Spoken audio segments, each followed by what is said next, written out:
দেখো তোমাদের একটা জিনিস দেখাবো। এটা হচ্ছে চিনির হাত। এটা ধরলেই চিনি কেমন গর্জন দেবে।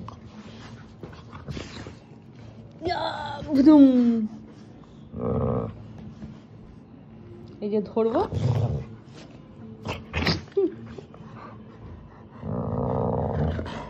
শুধু আঙুলটা যাবে, আবার যাবে,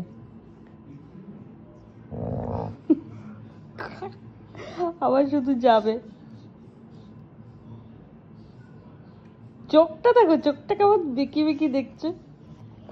আবার আবার হ্যাঁ, এই যে হাতটা শুধু এরকম এরকম শুধু যাবে, আর কিছু করলো না। হাতটা শুধু যাবে যাবে